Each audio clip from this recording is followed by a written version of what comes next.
do the most damage, that's how you kill people, and you're the best team in the game if you have the biggest damage. But their average points is absolutely insane at 20, and the only other team remotely close to that with their composition is actually JL's with their Viper composition. We're going to see OUG spawning on the top side of Shipwreck, going for the Fireflies, but it looks like KLA is going to push them off. It looks like they put the Tesla onto the Fireflies immediately. Now OUG knows they didn't get the RNG of the spawn point. They're bailing out, grabbing the Firefly on their way to the next location. They don't want to take this fight versus KLA. The off spawn is a big key to setting up your next game. That momentum, that time you have looting, that extra little bit.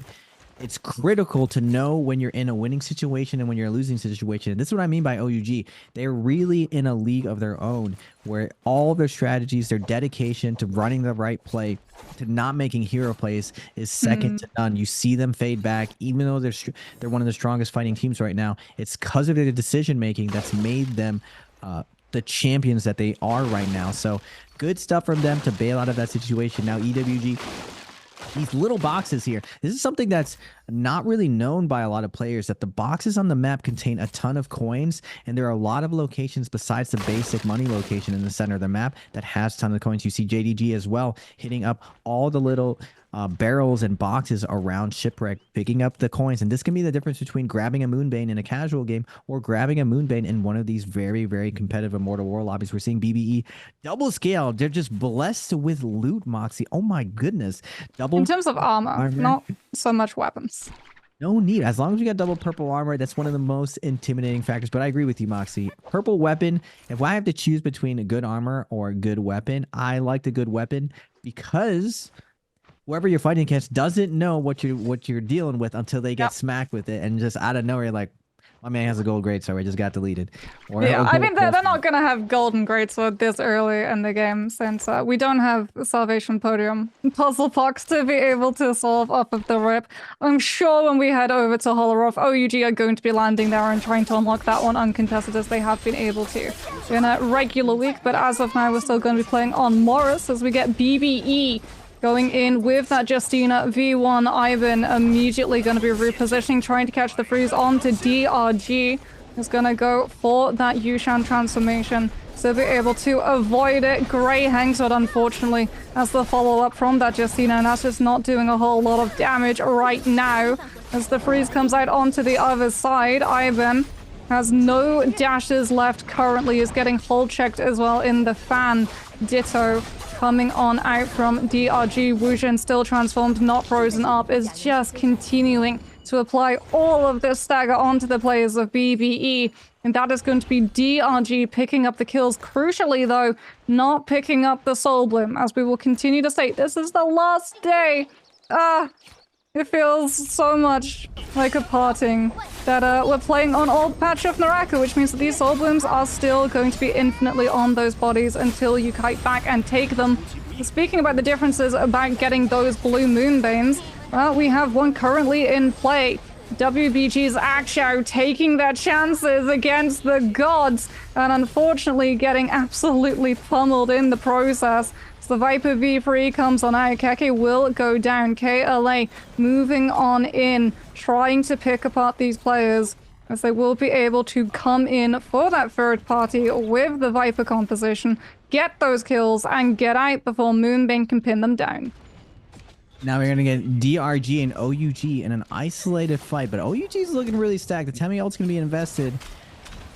Little bit of an overextension with the Temi ult, but setting up with the tempo now. Yu's going to be popping his ult, but Yoda ult's coming out, going onto OUG. He's going to get staggered to the ground. Double tap dodge coming down. Nice F1 from the zipping to prevent Yu from going down. V2's going to have to be invested. OUG's Yu is popped right now. He has to be careful here in the last hit situation. He does a jumping F1. He is going to get taken down by DRG. Justina is down to 1 HP. Are they going to be able to trade him out? DRG's trying to peel for his teammates. WFZ able to get Moonlight with the armor heal. Now OUG's the king in a 2v1 situation. He is going to get a parry onto both of them. F1's going to be coming out. Can OUG bring this back? The king, SS. Can they do the impossible? Moonlight still has his combo break. And down goes WFZ. Oh my goodness, OUG is able to bring this back in a 2v3. The rare situation we've seen 2 times already. Now inside a move lane and a no ult zone. Wolves, just everything sparkling, able to pick up with his teammates. EWG has to back off right now. But Tessa ult and Wu-Chen port is online. Wolves is going to be able to continue this pressure once their teammate does get healed up. Wolves, just the Moonbane team of the lobby today. Whatever they're doing off spawn right now is setting them up for this early Moonbane. First 2 minutes in the game, they already have that Moonbane locked down. Now EWG trying to run away to the corner of the southern map. Wolves XCM on hot pursuit, but now to Sunwick, no, far left, Bauda. Everyone is playing a lot slower today now that Siphon is showing up. We got Bauda, OUG, all the Siphon teams. The last game, everyone was going crazy. Everyone was finding these off-spawn fights, but now Wolves does catch up the EWG. EWG's Takeda does get his ultimate line. He's going to take a big pole sword slam to the back of the head, but the F3 is, or the F1 is going to heal him up. He's looking for some ult shoves to bring his health up. The zone is coming down. He needs to get back up there to help his teammates. Both his zipping and him are super low. Wolves with a ton of momentum on their side, looking for the overhold. Doesn't get it. Atemi able to juke it out. Zipping is going to get taken down. Wolves has the momentum on their side. EWG looking like they're going to get close out, but they still have the Takeda ult. They still have a fighting chance. The Temi ult is going to come out, and Wolves is going to get forced out of this. EWG able to fight their way out of this situation and survive. A critical point for them. You don't want to lose this gear as Sand Siphon. You want to carry all of this purple loot so to keep your Takeda super stacked and lead into your end games. I mean, unfortunately, they did have to pour all of their ultimates in to be able to survive it, so I don't think they're gonna be equipped in terms of abilities to try and take a Realm of Yang fight. As KLA are currently hot on the heels of Bauda. KLA definitely set in terms of those weapons, but unfortunately for them, still running on the blue armor. So in terms of that scaling, Bauda is definitely at an advantage. So it does look like a fight is going to be breaking out shortly between the two. Bauda kiting over to the no ult zone, deciding not to try and take it, as it does look like some of their ultimates are still in the process of charging. Yep, there it is. No ultimates online for Bauda, so smart pathing coming through from them to be able to keep KLA at an arm's length, identifying that KLA are on a team who not only have ultimates ahead of them, but also have the ability with Natessa to throw out 2 in one fight, as opposed to Sand Siphon, who get the 1 and you're done for each and every single one of their players. As we do get to see those Realm of Yang spawning on up, does anyone try and put themselves immediately through the portal, or are we going to play the waiting game and try and get into that third? OUG looking like they're going to be posturing on up. TE and Wolves also potentially going to be scrapping it out. These Sand Siphon compositions are going to want to commit to it, but for the Tesla, the Viper, and the Wu-Shan, it's not so much going in as griefing a player's entry to it, trying to CC one down, cutting off a team's rotation, catching one player as 2 go through, picking up the kill, and then being on your merry ways. TE do decide to take a fight. Whether or not they're going to have an opponent in OUG or JDG, we're about to find out. As OUG start to pressure with the ranged onto JDG, who are yet to properly make a step forward. They've seen that they're up against the Sand Siphon. They don't want to be too aggressive and risk going into that Wisp. As the Justina is able to get into the portal, and with 10 seconds to spare, all of the players of JDG will be able to put themselves into the Yang and go up against TE. Keck will have the Justina ultimate as well. It's not online just yet, so he is going to go aerial with that pulsar to try and come into the last couple chunks of damage. Threatens the parry. No one actually bites into it, and as a result, we're going to see him just pulling in with those scale rushes off of those pillars. Barrier mech is dropped. He's trying to mash it down with that pulsar, as we're going to see these attempted freezes coming on through, but he's already lost so much of his armor. TE's Han and TE's Leo all putting their ultimates on immediately. LYD also inside Terracotta Warrior. They're just trying to mince down the players of JDG before they can regroup. And as a result, they've already been able to pick up 2-tick. Keke's able to find the freeze onto the Farrier mech, but unfortunately he's not got any teammates to be able to follow up onto the damage. Now without the ultimate, with no dashes left, he's instead relying on Blistering Edge and the spacing that Fire Tick can provide. Looks for the jump parry, but again, TE does not throw a blue into it. Instead, it's the Yoto F2 blue into Golden Focus, and that's going to connect directly onto him. And TE, yet again, another team that moves away from the traditional tempo of Cannonball, throw all of their ultimates at the wall, and unfortunately for JDG, it sticks. Yeah, the Farrier variation, I just believe, beats the Justina variation. But there was a critical point that TE did that completely neutralized all of Justina pressure. A lot of the finesse that you do on Justina is going for those double dashes, and you use the giant size of the mech to set it up. You can blindside teammates over and over, and we're seeing a salty run back from JDG and OG. Both of these teams have Yang depletion. They need to have this kill, so they're full committing onto each other. On the rooftop, Yu already has his armor strip. Gonna get ulted right now by the Yoda ult. Hasn't popped his ult, using the knockback and the Temi ult to kite now. You finding enough space, gets a nice shove off on the heel, needs to help his zipping right now. All of the targets switch to SS on the Temi. He's going to get blown up. The King and OU have their work cut out for him, but unfortunately for you, he's down to a white ultimate, not doing a lot of stagger here. Last time they were able to bring back a 2v3. Can they do it again? It's the King and you this time. Kiki with 1 HP. OUG's King trying to come in, but the great peel from the Yodo of JDG, denying the pressure. Overhold coming out from you over and over. Now the King showing up with a big parry onto Kiki, but he still has gold F. But PP on the Yushan with the parry on the King. Yu tries to peel for his zipping. The King at 1 HP, but still Kiki at 1 HP. F2 is going to be invested. Oh, it looks like F3, but Yu not able to do it. It was so close. They almost clutch it. Great play from Yodo to dictate the tempo with that F3. Unfortunate for OUG. They will be going down with 3 kills. Their first bad game of the day, but now we're going to get KLA versus Bauda. Both of these teams winning inside of Yang. Well, KLA probably got the box on the outside on the Viper team, but Bauda with that Vermilions wants to take this fight, but they're retreating the Sunwing. Good port by Wu Chen. You always want to have that great exit strategy, have a ton of kiting path. Immediately disappearing into the trees, but unfortunately running into the edge of zone. So Bauda is going to be coming in with that deadly Takeda ult. How are they going to play this now? TE on the other side, really close by. They have to be careful here.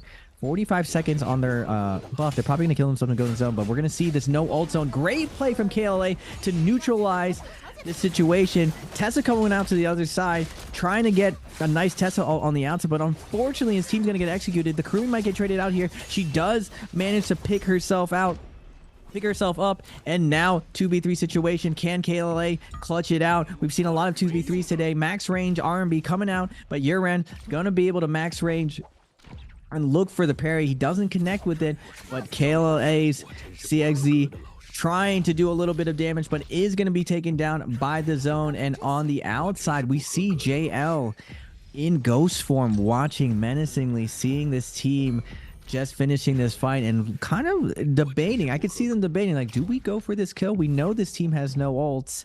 We are Cannonball. We do kind of soft counter that Takeda composition. You see them hunting in the ghost form. Yeah, T's thinking about it.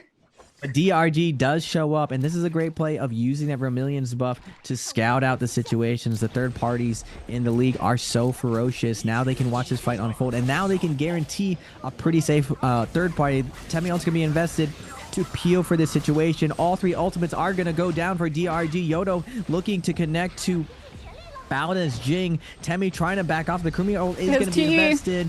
Can he get away? TE joining in the fight. But Bauda is going to get executed. Great play from DRG to triple ult dump into it. But TE with that scouting information is going to come in.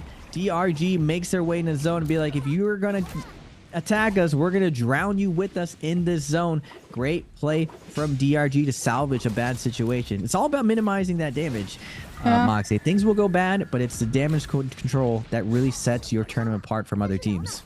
Unfortunately, they're still going to lose Wujen. TE with that third party and sitting inside the spirit form for so long is going to mean that they're not in position to go into the second realm of Yang. But DRG should have more than enough money to be able to pick themselves up a rebirth charm and get their third player back. And yep, there it is. WFC is going to pick that one up. TE no doubt going to be starting to try and scout out the nearby soul altars. So DRG are going to have to go for one inside the zone. Unfortunately, they did lose their third player to a normal death and without Vermilion Bird's Might, so they are going to have to pick up some loot for them. As it does look like they haven't opted to pick Wujin up just yet. They want a better idea of whether or not there are teams in the surrounding area, which is absolutely the right play because there were. It's JDG and WBG are now going to be going head-to-head inside this realm of Yang. Everyone going up into the sky. Heck, with that staff, don't know if he has jabbing just yet. He certainly hasn't shown it as he's got absolutely no opportunity. He's being pummeled by all of this damage in the air. Aurora Burst comes on through. Keck pressured, forced into using that Justina ultimate immediately as Sleepwalker throws the Aurora Burst out before anyone is able to see the white flash and parry it. That silence absolutely brutal. And off of it, they've been able to already claim the kill onto JDG. His Keck.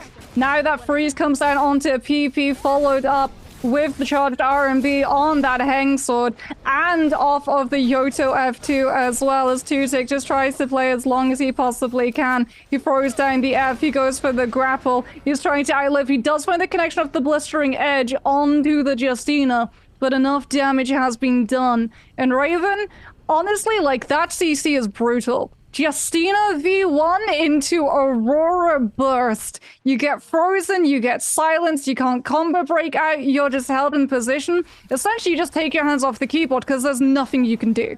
Rocket cutscene, you know? Starring WBG Sleepwalker, he puts you in the cutscene with the dash through. Great crowd control coming from him, but first, Wolves with the Draco Storm. I love this buff. You're just able to get in there, just slug it out. You don't really have to think much about it. EWG has to pop everything just to dissuade this situation from Wolves collapsing onto them. Great play from them.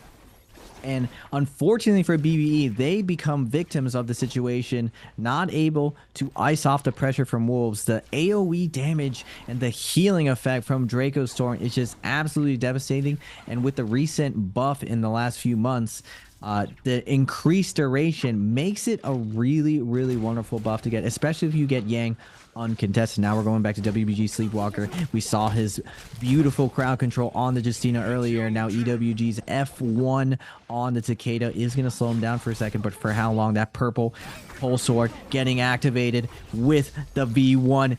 Immediately EWG's 9 is going to get chopped down. Legs gone. Hemi now on the foot as well. Gonna get parried into a freeze. Nowhere to go.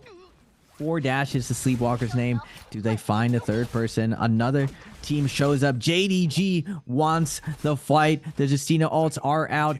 Sleepwalker about to drop out of his ultimate. Needs to get as much value as gets a couple double dashes. JDG, though, Justina still has dashes to play with now. WBG icing off the pressure, looking to slow down this fight, bring it back to their pace. And can Yushan get it all? Nice job from Baigate to buy time going into the Yushan ult. Now going into phase 2. Yoda ults are being invested. Both armor shredded. They take to the skies. They're slashing each other.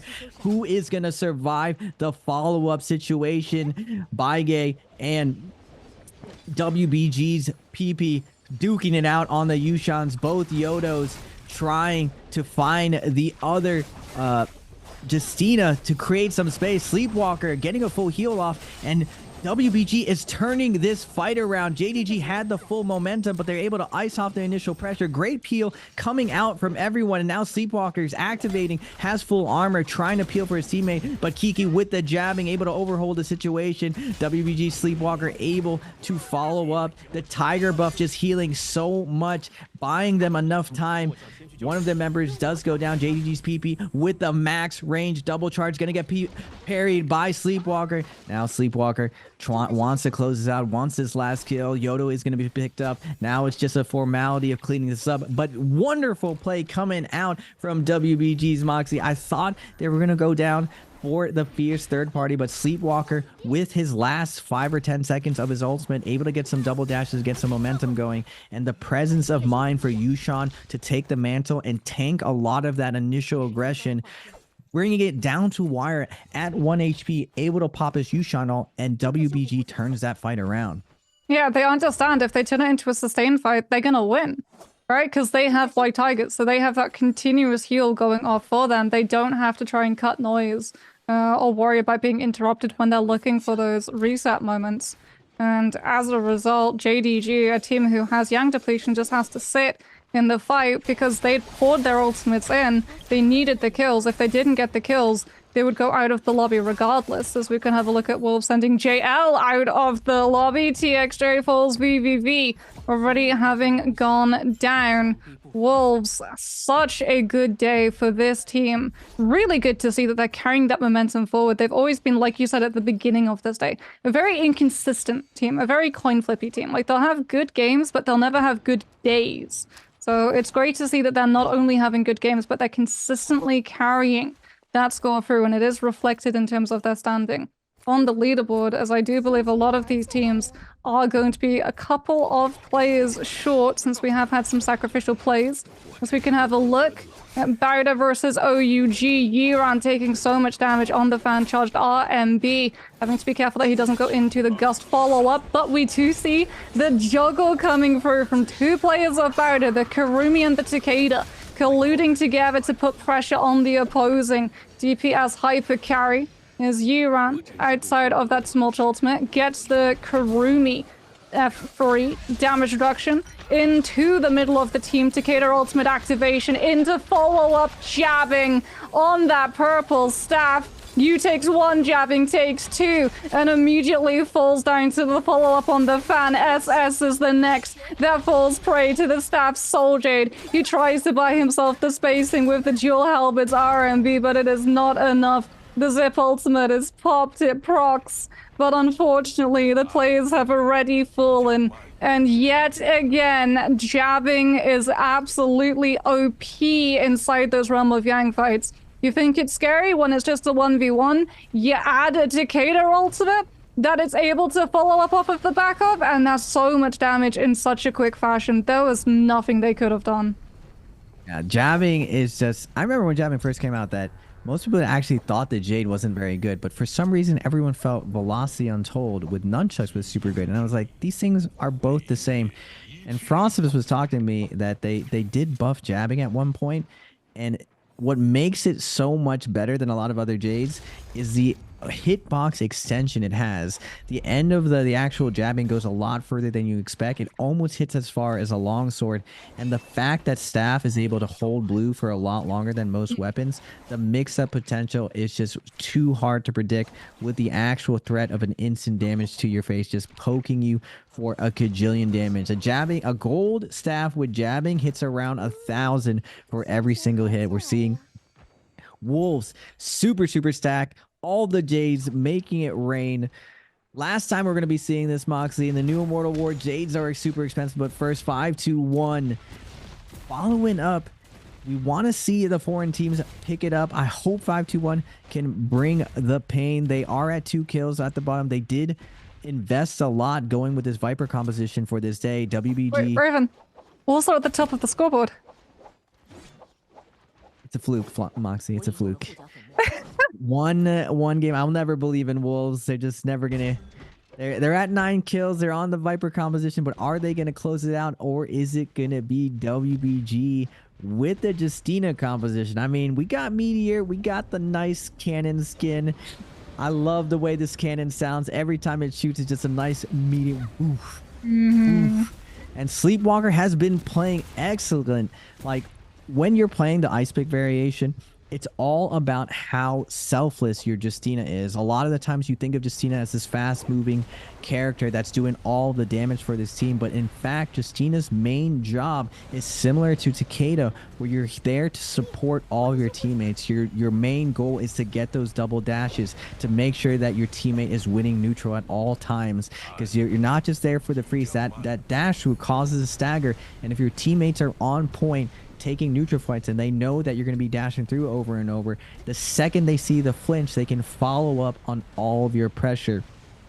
And I saw Sleepwalker do beautiful plays, and it looks like the league is starting to copycat WBG. Now, a lot of the foreign teams, the Vietnamese teams, were initially playing this Justina, but they backed off this idea as Transformers kind of stomped them.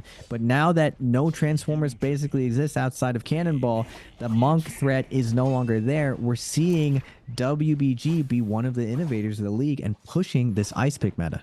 Yeah, Sleepwalker has always been an absolute stellar Justina for the couple of weeks that we've seen him running this hero. And it sort of like goes back to what you were saying about in terms of like that crucial turning moment when they're fighting up against, I believe it was OUG, right? OUG have to basically scatter all of their players so that he doesn't get the double dash by using the Farrier mech to hide his position when he tries to dash on top of a player. But this final zone where there is a lot of flat ground and a lot of these cannonball compositions are probably going to be trying to use their Farrier mechs to obscure their position and absorb a huge brunt of the damage from all of the range poke pressure. That is a playground for Justina to be able to come in with those dashes and catch on top of the player when they're stacked up on top of that mech. I know it's something that you've been looking for. That you were talking to me about, and I'm really excited. I hope that I get to see it as well, because I am always down to see the meta shift, and I love getting to see Justina coming back into trios, because it used to be that she was only running solos back when we had the Yoto and Justina meta about 2 years ago now. As it is going to be Wolf ZK getting hit by that Viper V3 and Tessa V1. He's able to provide his own before the enchantment comes through. Buy himself a little bit of space safety. As 5-2-1 throws out the Phoenix, trying to keep his teammates safe as they get enchanted. The Witch and Teleport will be in time. There's the Justina dash that we were hoping to see, but it is just Sleepwalker repositioning and buying his team selflessly the safety to be able to reposition as TE jump onto 5-2-1, sensing that they're low targets and easy pickings. Get the kill quickly and then bunker up to keep yourself intact as all of these teams look for those weak players, look for those easy kills that they can immediately grab on up, and then go back to playing for their own lives. As we're down to 11 players in the lobby, the Farrier mechs start to come on through. TE's hand trying to turn onto WBG Sleepwalker. He's identified that there is a Justina. He's identified that there is a significant threat to the Transformers, to the UHM, to that Farrier in the lobby, and it needs to be removed. Unfortunately for him, however, he has to give up the mech as it burns on out, and as a result, he has to give up that prior positioning, putting pressure onto Sleepwalker. As now TE start to position up with the soldiers that they have, looking to buy themselves a space to recover the rage and get those ultimates regenerated, as Sleepwalker does the exact same thing. Swaps over to that cannon, tries to build the Justina ultimate as quickly as he possibly can. 11 players still up, but that can very quickly turn into under 5. As TE look to try and secure low ground, see that Wolves taking pressure or having to send some of their players into those spaces to recover, think to maybe jump onto those players when they are vulnerable, but can't commit onto it.